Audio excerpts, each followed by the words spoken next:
네, 하나님 나라 속성 16번째 말씀을 드립니다. 우리 예수님의 비유는 소재를 무엇으로 사용했든지 그 비유의 중심은 하나님 나라입니다. 한 번도 가보지도 않았고 개념이 없는 하나님의 나라를 주님 쉽게 설명하시기 위해서 그 비유를 드셨는데, 비유의 그 소재는 그 당시에 문화, 그 다음에 사람들, 그리고 자연, 이런 것들을 사람들이 익숙히 알고 있는 그런 것들을 소재로 삼아서 이들이 가지고 있는 그 생각의 변화, 이 생각을 쉬프트 시키는 그런 역할을 하셨습니다. 오늘도 일반적으로 오늘 이 본문을 가지고 바리새인과 세리의 기도라 이렇게 일컬으면서 예수님이 결론적으로 세리를 인정했다는 사실에 근거해서 신앙생활을 하면서 바리새인처럼 잘난 척하는 기도 드리지 말고 세리처럼 겸손히 죄인으로서의 기도를 드려야 한다, 이런 설교를 여러분 많이 들어오셨을 것입니다. 옳은 얘기지만은, 그러나 오늘 본문의 주제는, 말씀은, 그 의도는 비유의 첫 구절과 마지막 구절이 분명하게 밝히고 있는 바와 같이 하나님의 나라는 자신을 어렵다고 믿고 자기를 자랑하면서 남을 없이 여기고 멸시하는 사람들은 낮아지게 되고, 자신을 겸손히 낮추고 그렇게 남을, 그러니까 하나님만 바라보고 하나님의 자비를 의지하는 자들은 하나님께서 높이신다는 그런 것이 주제입니다. 한마디로 이 비유는 바리새인과 세리의 기도하는 형태를 소재 삼아서 말씀하지만은 이 소재로 하나님 나라의 비밀, 그 나라의 속성을 말씀하신 것이지 직접적으로 기도를 어떤 태도를 가지고 해야 하는지 말씀하시는 것이 아니라는 것입니다. 그런 부분도 있지만은, 그러나 이 비유는 언제나 중심이, 주제가 어떤 소재로 주님의 말씀하시든지 하나님의 나라입니다. 이 비유의 주인공을 하나님이 왜 바리새인과 세리로 정했을까? 참 여러분이 그 당시의 문화를 안다면 충격적인 소재가 아닐 수 없습니다. 바리새인은 당시 유대교 종파 중에서 가장 힘있는 분파 중에 하나였고, 엄격한 율법 준수와 전통을 강조해왔던 사람들입니다. 그래서 일반 백성들로 하여금 당시 영적 지도자로 존경을 한 몸에 받은 사람들입니다. 바리새인은 한마디로 그 당시에 의인의 다른 이름일 정도로 모든 사람들이 그분들이야말로 의인들이다 라고 평가할 정도로 그런 삶을 살았습니다. 이스라엘에서 역사적으로 이스라엘 인구가 가장 많을 때에도 바리새인의 수를 아주 제한했습니다. 어떤 때에도 4,000명을 넘지 않았습니다. 그만큼 정예화된 특권층입니다. 이 사람들이 유대 민족의 어떤 정신적인 그런 지도자로서 지위를 다 가지고 있었던 사람들입니다. 유대 사회의 권력가들이었고 율법 전문가들이었습니다. 그리고 바리새라는 이름이 남들로부터 구별되다, 그런 뜻입니다. 근데 복음서를 보면 죄인이라는 말이 자주 언급되죠. 죄인, 주님이 하신 말씀이 아니라 사람들의 입을 통해서 죄인이라는 말이 자주 언급되는데, 요즘에 우리가 사용하는 죄인이라는 말은 신앙 고백적인 표현입니다. 나는 죄인입니다. 내가 죄를 많이 죄 중에서 태어나서 나는 죄를 많이 지은 죄인입니다. 신앙 고백적인 의미로 이해되지 않습니까? 그런데 이 복음서 당시, 이 말씀이 기록될 당시에는 죄인이라는 표현은 사회학적인 개념이었습니다. 우리 옛날에 양반과, 그 다음에 뭐라고 해야 될지 모르겠어요. 내가 그 이야기를 하기가 조금, 그래서 다른 말을, 무슨 말이 있을까? 별로 없어. 쌍놈 밖에는. 양반과 쌍놈이 이렇게 해서 다른 말이 있습니까? 그게 가장 적나라하게 원색적으로 표현하는, 그 사회적으로 우리나라에도 있었듯이 복음서에서 죄인이라는 이런 표현은 사회 계급의 용어였습니다. 그리고 당시에 어떤 대상을 향해서 죄인인가 아니냐를 규정하고 결정 짓는 사람들이 바로 바리새인들이었습니다. 반면에 세리는 당시 점령 세력이었던 로마 당국의 하수인이었습니다. 동족의 고혈을 빠는 아주 나쁜 반역자, 매국노였습니다. 그래서 복음서를 보면 세리와 죄인이라는 이 함께 가는 문구가 자주 나옵니다. 세리는 당연히 죄인이죠.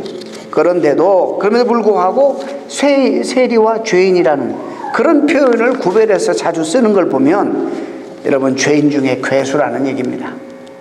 유대인이면서 점령 세력에 빌붙어서 동족의 피를 빠는 죄인 중에서도 악질의 죄인이 바로 세리였습니다.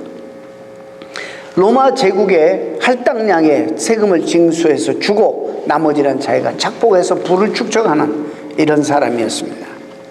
그런데 예수님이 지금 하나님 나라를 소개하면서 그 사회적으로 가장 의로운 사람들의 그렇게 평가하고 있는 의로운 부류의 사람과 가장 악질 나쁜 사람의 부류인 세리를 소재로 삼고있다는 것, 충격입니다. 그 당시 문화로 이건 상상할 수도 없는, 감히 비교 대상이 되지도 않고 할 수도 없는 이런 대상을 지금 주님께서는 이 비유의 소재의 주인공으로 사용하십니다.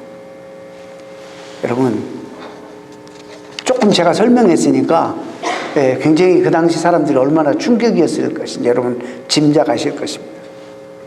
이것은 먼저 주님께서 의도적으로 사람들이 의롭다, 옳다, 그러다 평가하는 그 기준과 하나님이 의롭다, 옳다, 그러다 평가하는 기준이 현저하게 다르다는 사실을 먼저 알려주는 거예요. 이 세상은 하나님의 나라와 너무나 다르다는 것을 속성상 다르다는 걸 알려주는 거예요. 사람이 평가하는 기준과 주님께서 평가하는 기준이 전혀 다릅니다. 왜냐하면 서로 바라보는 관점이 다르기 때문입니다. 그래서 우리가 이걸 알아야지 하나님 백성으로서 하나님 나라로 세상에 살면서 세상의 평가가 이렇지만 나는 어떤 평가, 어떤 가치관을 가지고 살아야 하게 되겠다라는 이런 생각을 여러분들이 가져야 되는 것, 품어야 되는 것입니다. 왜냐하면 사람의 관점은 사람은 땅의 것과 육신의 것을 생각하는 데 반해서 하나님께서는 하늘의 것과 영의 것을 생각하기 때문에 관점이 다릅니다. 사실 성경은 계속 이 부분에 대해서 말씀하고 있습니다. 심지어 바울은 로마서 8장의 7절 말씀에 보면은 사람의 생각은 하나님의 생각, 하나님과 원수가 된다라고까지 표현할 정도로 우리의 생각이 잘못하면 하나님과 원수가 된다는 이런 표현을 쓰고 있습니다. 이사야 선지자도 사람의 생각과 하나님의 생각은 하늘과 땅만큼이나 차이가 난다 이렇게 이야기하고 있습니다. 구약의 선지자 중에서 최초의 선지자이고 가장 훌륭한 선지자로 평가받는 선지자가 있었는데 그게 사무엘입니다. 이 사무엘인데 근데 이런 선지자도 하나님이 보시는 눈과 이 사람이 보는 눈이 서로 다르다는 것을 성경은 지적하고 있어요. 사람을 보는 눈이 하나님의 눈과 달랐습니다. 사무엘에게 하나님께서 다윗을 가가지고 기름 부으라, 제2의 이스라엘 왕으로 세우라는 그런 명령을 받고 그 다윗을 찾아가서 기름 붓는 상황이 성경에 기록되었습니다. 이새의 집에 찾아갑니다. 지금 사무엘은 누군지 모릅니다. 그래서 찾아가면 이제 하나님의 영이 감동을 주실 거니까 이제 이새 집에 찾아갔는데 첫째 아들 엘리압이 딱 나타나는 거예요. 그러니까 그 엘리압을 보는 순간에 어떻게 표현되어 있냐면 사무엘은 여호와의 기름 부음을 받을 자가 과연 주님 앞에 있도다. 이래서 기름 부으려고 하니까 하나님이 말리시는 거예요. 사무엘에게 이렇게 말씀하세요. 그의 용모와 키를 보지 말라. 내가 이미 그를 버렸노라. 내가 보는 것은 사람과 같지 않다. 사람은 외모를 보거니와 나 여호와는 중심을 보시느니라. 이런 말씀을 하신 거예요. 여러분, 우리가 그것을 먼저 인정해야 돼요. 하나님이 보시는 것과 우리가 보는 관점이 서로 다르다는 것입니다. 자, 오늘 비유가 그것을 우리에게 보여주고 있어요. 당시 누가 좋은 사람이에요? 누가 의인이에요? 모두가 다 이구동성으로 바리새인이 의로운 사람이라 말했을 것입니다. 누가 악하고 나쁜 사람이에요? 세리예요. 그런데 거기에 듣는 청중들이 예수님 말씀하시기를 내가 너에게 이르노니 저 바리새인이 아니고 의롭다, 세리가 의롭다 하심을 받고 집으로 내려갔느니라. 그러시면서 그 다음 나오시는 말씀이 무릇 자기를 높이는 자는 낮아지고 자기를 낮추는 자는 높아지리라 하시니라. 여기서 본문에 의롭다 하심을 받는다, 이 원어가 여러분 데디카이오메노스라는 이런 말인데, 이 말은 수동형입니다. 이게 무슨 얘기냐면 수동형이기 때문에 우리가 의롭게 받는 건 우리의 의지적인 노력과 액티브한 어떤 행동으로 의롭게 되는 것이 아니라 누구에 의해서 그렇게 평가를 받는 거예요. 누구에 의해서. 여기 왜 이게 수동형으로 썼을까? 하나님께서 이 세리를 주권적으로 의롭다고 선포하신 것입니다. 그러니까 이 의로움은 우리가 노력해서 얻어지는 게 아니라는 거예요. 분명히 원어에 그렇게 되어 있어요. 엄청난 반전이죠. 얼마나 충격을 받았겠어요, 그 당시에 사람들이. 스스로 의롭다 생각한 바리새인은 하나님께 의롭다함을 얻지 못했고, 스스로 죄인이라고 생각한 세리는 하나님께 의롭다함을 받았습니다. 이것 통해서 무엇을 우리가 아냐면, 우리가 의롭게 되는 것은 의로운 우리의 행실이 결코 아니라 오직 우리를 의롭게 하시는 하나님으로 말미암는다는 것입니다. 이것이 기독교예요. 이게 기독교의 복음이에요. 우리가 의롭게 되고 안 되고는 우리의 행위와는 전혀 상관이 없습니다. 따라서 성경의 의는, 성경에서 말하는 의는 우리가 도덕적인 의보다 더 중요한 개념이 있다는 거예요. 그것도 있어요, 그런 요소도. 근데 우리는 다 도덕적인 의, 우리가 보기에 남들에게 해끼지 아니하고 선한 일을 하는 도덕적인 의를 자꾸 생각하게 되는데, 성경에서 말하는 일차적인 의의 개념은 하나님과의 관계입니다. 늘 말씀드리잖아요. 여러분, 왜냐하면 인간의 의는 도토리 키재기요. 누가 행실이 착하고 또 그러면 얼마나 착하고 누가 악하면 얼마나 악합니까? 우리가 이 세상에서 여러분 뭐 그거 가지고 자랑하는데 하나님의 관점에서는 아무것도 아닌 거예요. 다 그게 그거예요. 자랑할 게 없는 다 죄인들이에요. 우리가 여기서 키가 170이냐 180이냐 그거 가지고 기죽고 뻐기고 말이죠. 그렇지만은 제가 비행기 탈 때마다 느껴요. 20층 건물이냐 200층 건물이냐 아무런 의미가 없습니다. 높이 떠보면 개미도 안 보여요. 개미도. 하나님의 관점에서는 그게 우리의 의, 우리의 행실, 이게 아무런 의미가 없는 거예요. 근데 우리는 그거 가지고 목숨을 내걸고 따지고 조금 잘났느니 못났느니 이러지 않습니까? 여러분, 신약 성서에 주로 이 복음서에 바리새인들이 부정적인 의미로 예수님에게 책망받고 이러니까, 왜? 이렇게 사니까 책망받는 거예요, 당연히. 별거 아닌 거 가지고 남을 멸시하고 무시하고 막 이러니까, 아니 자기만 옳게 살고 하나님 앞에 바로 살면 되는데 공동체를 무너뜨리는 거예요. 오늘 본문 세리가 그 옆에 가지도 못하고 멀리 서서 기도하잖아요. 여러분, 그런데요, 아까 말씀드린 것처럼 그럼에도 불구하고 이들이 정신적인 유대사회 지주였어요. 여러분 잘 들으세요. 우리가 하나님 나라를 어떻게 생각해야 되는지. 예루살렘 성전을 중심으로 어떤 종교적 특권의식에 사로잡혔던 제사장들과 달랐어요. 이들은 청빈했습니다. 이들은 정말 개혁적이고 서민적이었어요. 또 친로마적이고 경제적으로 정말 많은 부를 축적했던 부르주아 계급이었던 사두개인, 이것도 종교 종파입니다. 이들과도 달랐어요. 바리새인은 정말 나름대로 율법 준수에 최선을 다하려고 애썼던 사람들입니다. 도덕적으로도 율법을 엄격하게 준수함으로써 하나님의 뜻을 어떻게든지 실현해 보려고 노력했습니다. 본문에서 말했듯이 그들은 일상생활에서 윤리 도덕적으로 완벽하게 살려고 노력했습니다. 종교적으로도 그렇습니다. 일주일에 2번씩 금식하고 도덕적으로도 토색하지 아니하고 간음하지 아니하고 훌륭하게 살았어요. 종교적으로도 일주일에 2번씩 금식하고 11조로 정직하게 바치고. 이 문제는 제가 나중에 또 한 번 다루도록 하겠습니다. 그들이 어떻게까지, 근데 이렇게까지 했는데 왜 이들이 책망을 받았는가, 그건 오늘 다 얘기할 수 없습니다.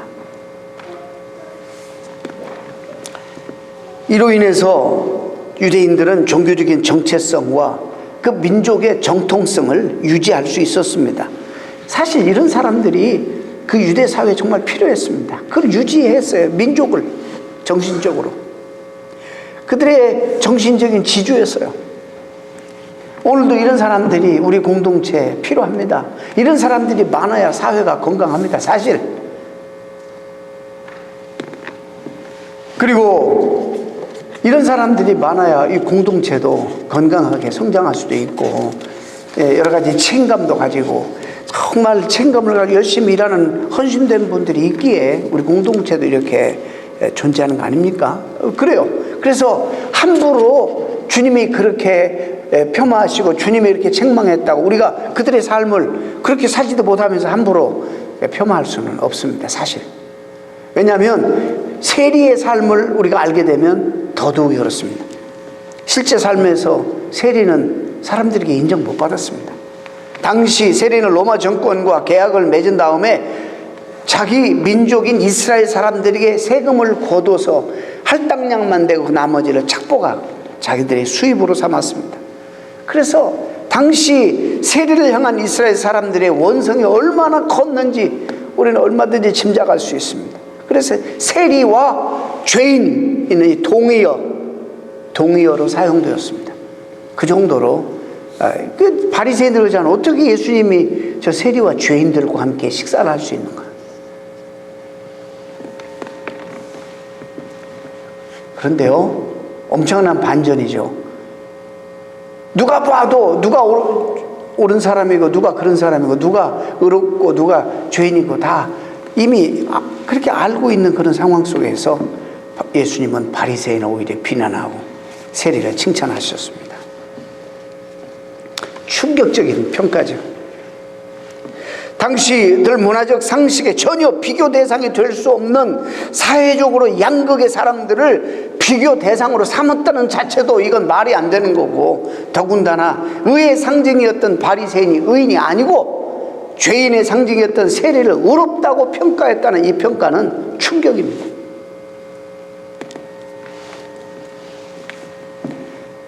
이것이 하나님 나라라는 거예요. 그래서 우리가 읽고 있는 요즘의 책 가운데 이 업사이드 다운 킹덤이라는 그런 책이 있어요. 참 여러분이 강추합니다. 한번 읽어보시기 바랍니다. 이 하나님의 나라, 이 세상과 반대 개념이에요. 이 말씀을 이해하려면 먼저 의와 옳음의 본질이 무엇인가, 성경에서 말하는 의와 옳음이 도대체 무엇인지를 먼저 질문해야 돼요. 옳음에는 두 차원이 있죠. 사람이 보는 옳음과 하나님이 보시는 옳음이 있는데 서로 다르다는 거예요.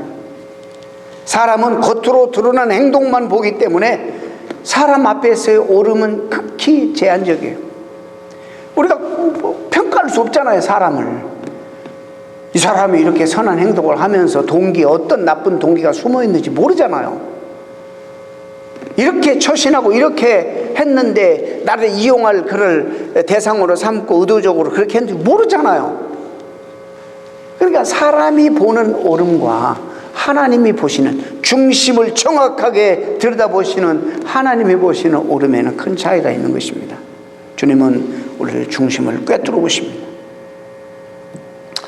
그런데 바리새인들은 바로 여기서 이제 결정적으로 자기들이 드러내는, 사람들에게 보이려고 드러내는 이런 것들을, 그런 의의를 그걸 절대화시켰어요.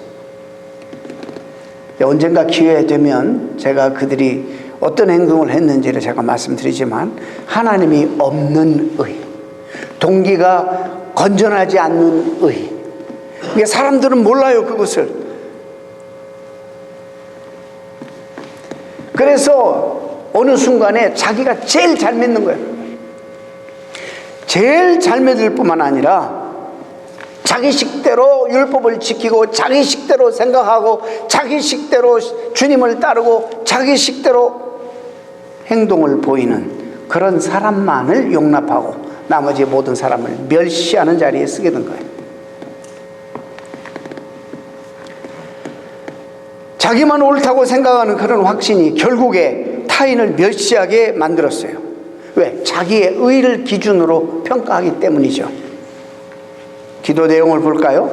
나는 다른 사람들, 왜 신앙생활 하면서 남을 끌어들여요? 다른 사람들, 곧 토색하고 불의하고 간음하는 자들과 같지 아니하고 이 세리와도 같지 아니함을 감사합니다. 누가 봐도 삶이 다르고 경건하고 그렇지만은 그게 하나님 앞에 살 소리가 아닌 거예요. 자기가 바르게 살고 있다는 사실을 감사하게 생각하면 그것으로 충분한 거 아닙니까? 그런데 바리새인은 다른 사람들을 끌어들입니다. 다른 사람보다 자기가 상대적으로 우월하다는 사실을 확인합니다. 하나님을 믿는다는 것은 하나님과의 개인적인 관계에 집중하는 것이지 사람이 아니라 하나님으로부터 의롭다고 인정받는 것에 몰입하는 것이 신앙생활인데 바리새인은 그러잖아요. 자기 세계에 갇혀 있어요. 지난 주간에도 자기 세계에 갇혀 있는 것이 얼마나 위험한가를 말씀드렸습니다. 실제 관심은 자기에게 있어요. 자기가 얼마나 다른 사람에게 평가받고 좋은 평판을 얻게 될 것인지. 여러분, 오늘 우리를 포함한 현대인들이 자기를 의롭게 여긴 바리새인처럼 끊임없이 비교하고 삽니다. 상대적인 우월감에서 만족해합니다. 세상도 그걸 우리에게 요구해요. 앞서라. 남들과 비교해서 경쟁에서 이겨라. 엄청난 유혹이죠. 이걸 강요당하고 있죠. 그러나 그런 비교의식 속에서 평생을 살면 결과는 우리 영혼들이 심각하게 훼손되는 것입니다. 하나님 나라는 그런 삶이 아니에요. 그래서 교회에서 한때는 효율성, efficiency, 그 다음에 effectiveness 이런 그런 것들을 많이 세상처럼 따졌지만 요즘 그런 거 따지면 안 돼요. 어느 정도는 이 문화 속에 살기 때문에 인정한다 할지라도 그게 하나님 나라의 중심 가치가 되어서는 안 되는 거예요. 그러면 멤버로서의 헌금 생활 잘 필요하지만 잘 못하고 몸이 불편해가지고 헌신하지 못하고 이런 사람들은 어떤 그런 효율성이 떨어지기 때문에 하찮은 존재가 되어버리는 거예요. 갑자기. 세리의 기도 들어볼까요? 바리새인이 기도하는 근처에 오지 못하고 멀리 서서 눈을 들어 하늘을 쳐다보지도 못한 채 기가 죽어서 가슴 치면서 하나님이여 불쌍히 여기소서 나는 죄인으로소이다. 세리는 실제로 내세울 것이 하나도 없는 사람입니다. 주님은 절대 오해하지 마세요. 우리 보고 이 세리처럼 살라고 말씀하시는 것이 아닙니다. 그렇게 살라고 하진 않아요. 그러나 세리가 의롭다고 인정받은 이유는 자신이 하나님의 자비에 의존해서 살아갈 수밖에 없다는 사실을 알고 그걸 인정했다는 사실이에요. 바리새인은 그 기도에 간구가 없어요. 지가 다 똑똑하고 잘나고 다 가지고 있는데 하나님 앞에 뭐 간구할 이유가 없어요. 그냥 기도라는 형태를 통해서 자기 자신을 확인하고 남을 없이 여기고 이러는 거예요. 하나님 앞에서 우리가 사실상 취할 수 있는 태도는 이것입니다. 이것이 유일한 방법이에요. 그분의 자비만이 우리를 살린다는 사실을 인정하는 것, 이것이 신앙의 출발이에요. 이것이 우리가 하나님 앞에 가는 구원의 길의 유일한 방법이에요. 우리의 것 가지고 하나님 앞에 못 가. 우리의 행위로 못 가요. 하나님 앞에 철저하게 하나님, 우리는 다 죄인이에요. 의롭게 행하는 것 같아도 그 속을 들여다보면 동기가 선치 않고 다 악할 동기밖에 없는 거예요. 우리는 다 하나님이 자비를 베풀어 주시지 않고 공유를 베풀어 주시지 않으면 다 멸망받을 그런 족속들이에요. 바리새인이 다른 사람과 비교하면서 내세운 내용들 볼까요? 윤리적이고 도덕적인 모범을 보였습니다. 인간적인 수고와 노력을 통해서 얻은 것들이 뭘까요? 겉으로 드러내는 교양, 처세, 그리고 남을 피해 주지 않고 살아가는 그런 어떤 면에서 남들이 우러러보는 삶의 변화된 일부의 모양. 그러나 인간의 노력으로 아무리 해도 구원을 우리의 노력으로 의지로 얻어낸다거나 내 인생 자체를 통째로 바꾸지는 못하는 것입니다. 우리가 경건의 모양은 얼마든지 흉내낼 수는 있어도 실제적으로 경건의 능력으로 살지는 못하는 겁니다. 주님 안 만나면.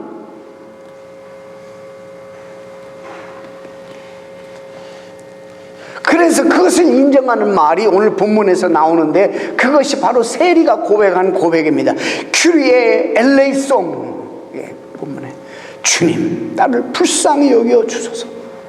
주여 큐리오스 나를 불쌍히 여겨 주소서.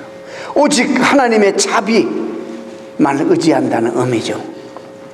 세리는 자기 존재를 근거를 하나님에게만 두었습니다. 하나님과의 관계에서만 자기 삶을 이해하려고 노력했습니다. 그리고 하나님의 그 긍휼과 자비에 절대적으로 의존했습니다. 신앙생활이라는 것은 다른 사람을 의식하지 않고 오직 하나님을 향하는 삶의 태도를 말하지 않습니까?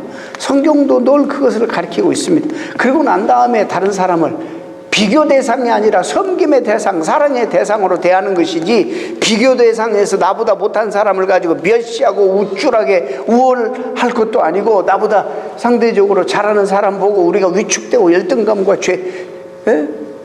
자책할 필요도 없는 것이에요.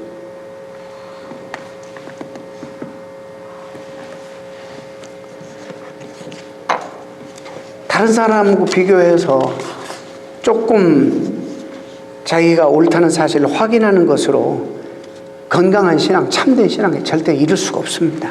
신앙적으로 성숙한 사람은 이런 점을 너무 정확하게 알았어요. 언제 사도 바울이 남과 비교해서 내가 남들보다 낫다 그런 적 있어요? 한 번도. 자기 자신이 하나님 앞에만 자기가 죄인 중에 괴수입니다. 사도 바울이 그렇게 고백해요. 다른 사람과 비교하지 않았어요. 어거스틴이 그랬습니까? 그러지 않았습니다. 모든 영적인 스승들이 다른 사람과 비교하는 일을 전혀 하지 않았어요. 하나님 앞에서 내 문제가 뭔가, 내가 어떤 자세를 가지고 하나님 앞에 서야 되는가, 여기에 관심을 기울였습니다.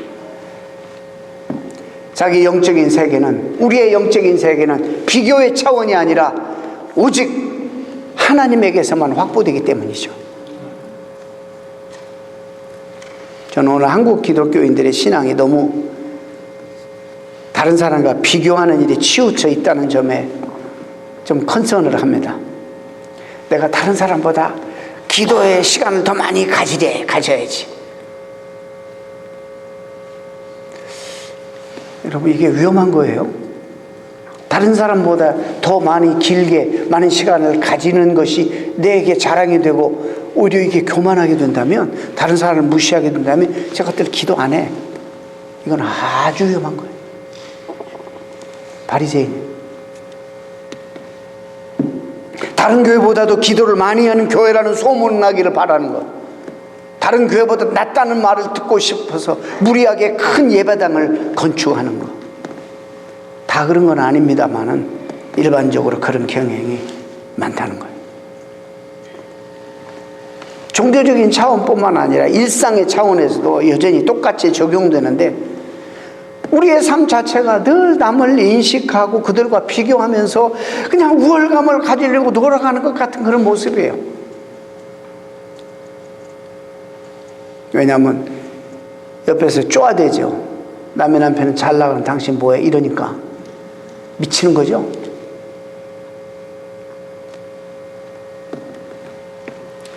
자식들 교육 문제도 우리가 내 길을 가면 되는 거예요.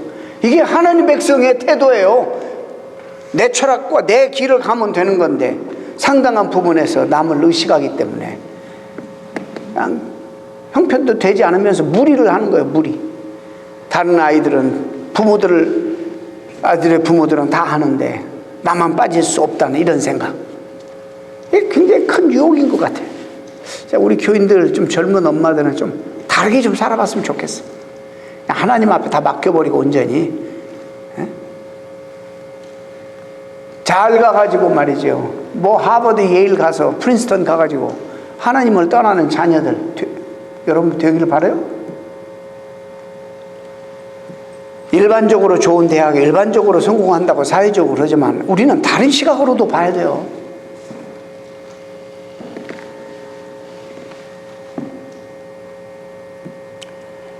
주님이 누구든지 자기를 높이면 낮아지고 자기를 낮추면 높아진다.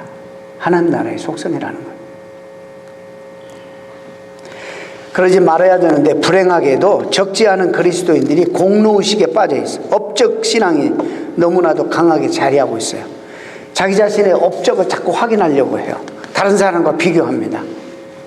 그래서 내가 이룬 업적이나 내가 이룬 것이 많으면 흡족해하고 부족하면 늘 아쉬워하고, 그래서 사람들이 끊임없이 자기 업적을 통해서 자기의 존재를 확인합니다.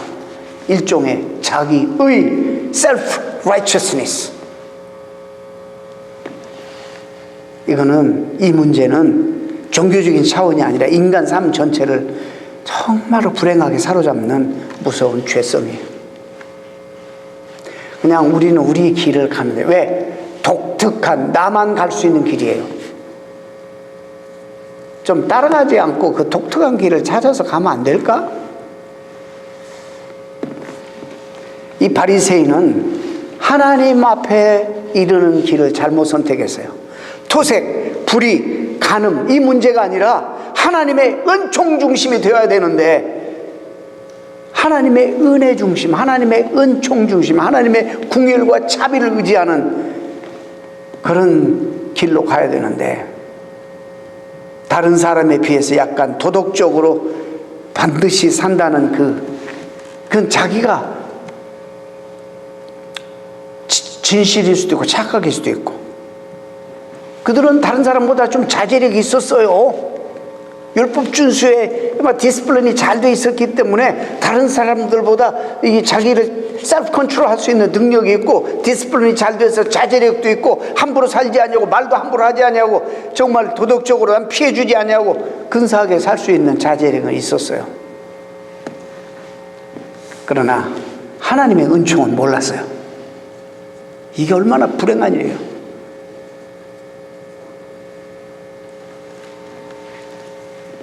구원은 그 하나님이 주시는 선물일 뿐이지 인간의 업적이 아닙니다. 이것을 우리가 분명히 알아야 돼요. 그래서 주님이 바로 이런 업적주의로부터 좀 우리를 자유롭게 해주려고, 업적주의는 우리가 아무리 노력을 기울인다 해도 여전히 상대적인 상태에 머무르거나 더 나아가서 우리의 영성을 형편없이 훼손시키기 때문에 여러분 비교하지 마세요. 왜 우리 모습이 다를까? 그럼 하나님이 그 길로 똑같이 살아라 그러면 우리의 모습을 다 똑같이 만들어 놔야 되는데 왜 우리의 모습이 이렇게 다를까? 저는 여러분이 다 달라서 보면 누군지 다 알아. 똑같이 안 생겼어. 왜 이렇게 다를까? 그럼 우리 각자의 독특하게 하나님 주신 길이 있다는 거 아니겠어요? 그냥 나쁜 말로 듣지 마세요. 내 멋에 살아야 돼요. 내 길을 가야 돼요. 왜 남 비교합니까?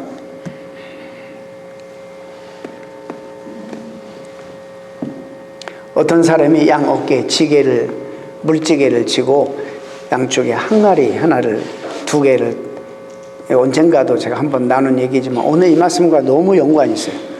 지게를 지고 물을 길어 나릅니다.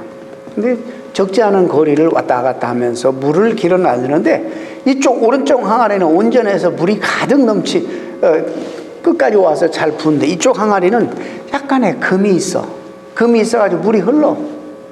그러니까는 가보면은 한 번 갈고 두 번 가야 돼. 왜냐하면 이 항아리가 금이 가가지고 물 오면서 가면서 흐르니까. 그러니까 이쪽 오른쪽 항아리가 막 불만이 많아. 궁시렁대는 거예요. 나 주인을 이해할 수 없어. 이거 빨리 깨고 갈아치우지 말이야. 왜 이게 금이 가는 거 그대로. 그래서 나를 두 번 왔다 갔다 하게 하는가. 그리고 불만이 많아. 난 주인도 지혜롭지 못하다고 생각하고 저 항아리 저 깨진 거, 금이 간 거. 자기 스스로 알고 빨리 좀 사라져 줘야 되는데 끝까지 붙어 있네. 이 분위기를 아는 왼쪽 항아리도 너무 죄송스러운 거예요. 주인님, 나 깨졌어요. 나 좀 빨리 바꿔주세요. 눈총도 따갑고 내가 사실 효율성도 없고 나 좀 빨리 바꿔주세요. 그러는 거예요. 자꾸 이제 막 송구스럽고 미안해가지고 죄책 때문에 자책하고 막 그러는 거예요. 그래, 주인이 나도 네가 금이 간 거 안다.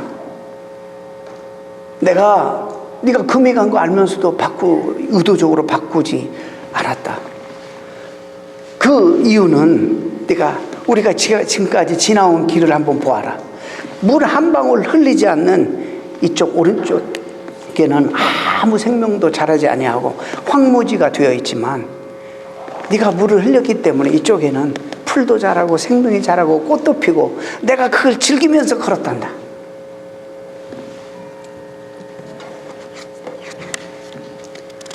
네가 나한테 얼마나 필요한 존재인지 아는지 이렇게 말하는 거야. 네가 비록 금이 갔지만 너로 인해서 많은 생명이 자라나는 모습이 소생되는 모습이 아름답지 않니? 나는 그 생명을 보고 즐기고 있단다. 주인이 그러는 거예요. 이게 실제적인 얘기는 아니겠지만 아무튼 실제적인 얘기인지 그건 중요한 게 아니에요. 하지만 이게 참 의미가 있는 거예요. 많은 사람들이 완벽을 추구합니다. 또 그걸 자랑 삼아요.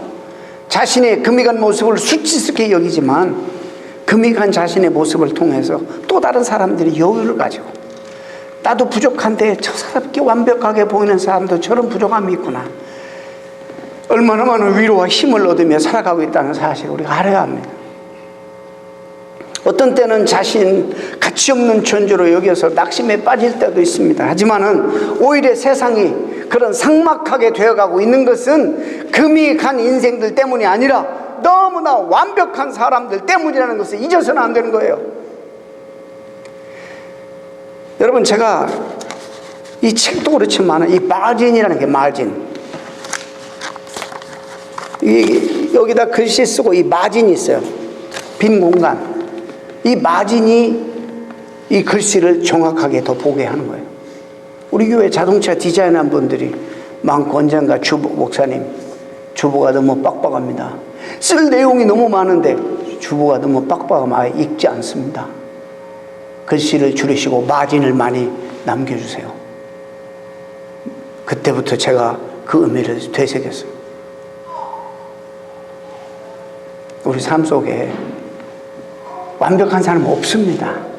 그런 부족한 부분이 남을 살리고 회복하는 마진이라고 생각하면 됩니다. 오히려 그렇게 완벽하려고 하는 사람들 때문에 주변이 황폐해지는 것입니다.